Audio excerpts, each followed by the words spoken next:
إنا لننصر رسلنا والذين آمنوا في الحياة الدنيا ويوم يقوم الأشهاد. حينصرك ربنا، بس ما تكاتلش عشان نصر، لا، أنت بتكاتل عشان الجنة. فأنت بتقول ليش إحنا والله بنخوض حرب؟ لأن ما عند الله خير للأبرار.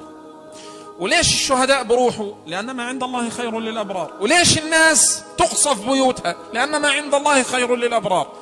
وليش إحنا بيفرض علينا حصار وبنتحمله؟ لأن ما عند الله خير للأبرار.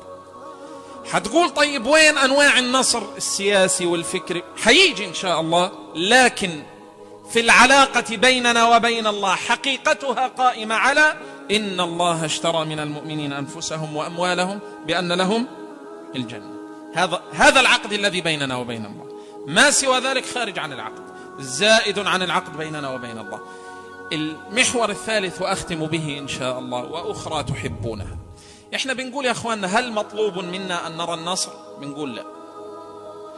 مطلوب منا أن نسهم في صناعته، فإن رأيناه بأعيننا فذلك من عاجل بشران، وإن اخترمتنا المنية دونه فقد أعذرنا أنفسنا إلى الله.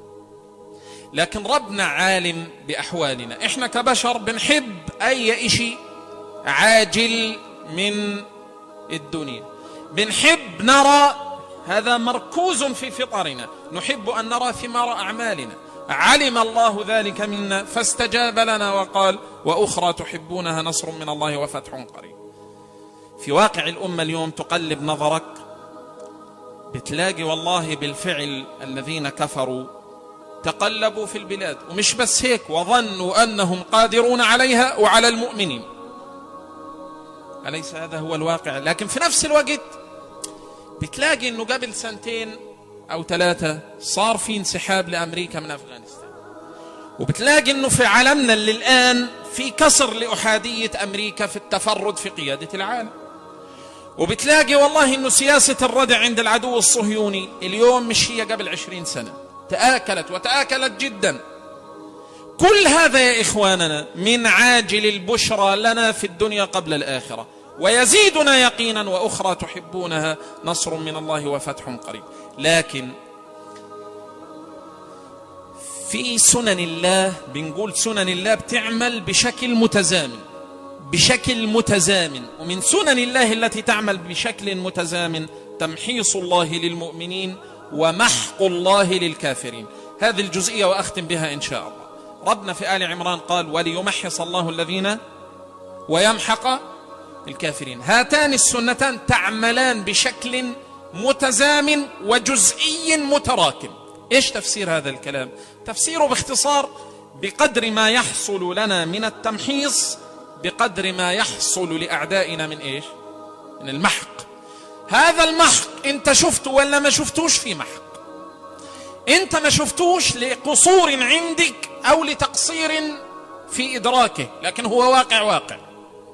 بقدر ما يحصل لنا من الابتلاء بقدر ما يحصل لأعدائنا من المحق. والنصر الأكبر الذي نرجوه يوما هو، يعني لو بدنا نقول بشغل الرياضيات، هو عبارة عن نصر جزئي متراكم.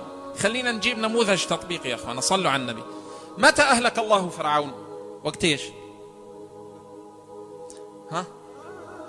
بعد ما طلع. وقت إيش؟ فواحد بيقول لما دخل البحر وأطبق الله عليه البحر، مش هيك؟ فبيجي واحد تاني بيقول لا، أهلك الله فرعون يوم أن خلق موسى. أراد الله أن يهلك فرعون فخلق موسى ليهلك فرعون. وانت بتسأل حالك بين إهلاك فرعون وخلق موسى سنوات من اضطهاد موسى ومن معه، وسنوات من بلطجة فرعون ومن معه، مش هيك ولا لا؟ لكن تتويج إهلاك فرعون كان لما دخل البحر وربنا أغرقه يعني. طيب أنت بتسأل وقت إيش فتح أو حرر صلاح الدين بيت المقدس؟ إحنا بنقول يوم ولد صلاح الدين حرر بيت المقدس، مش في حطين، يوم ولد، لأنه النصر هذا محكوم بسنن. ومين اللي بده يحرر صلاح الدين؟ فربنا خلقه. متى انتشر الإسلام في جزيرة العرب؟ يوم خلق محمد صلى الله على محمد. وانت بتسأل حالك الفتح المبين زي فتح مكة، اللي هو الفتح الأكبر والنصر الأعظم. فتح مكة يساوي هيك بلغة الرياضيات، يساوي بدر زائد أحد زائد الأحزاب، شيء ولا لا؟ زائد بني النضير وبني قينقاع وخيبر، زائد كل هذه يساوي فتح مكة. فاحنا بنقول يا اخواننا النصر الأكبر الذي نأمله يوما لبلادنا هو نصر جزئي متراكم يتوج يوما ما بالنصر الأكبر إن شاء الله.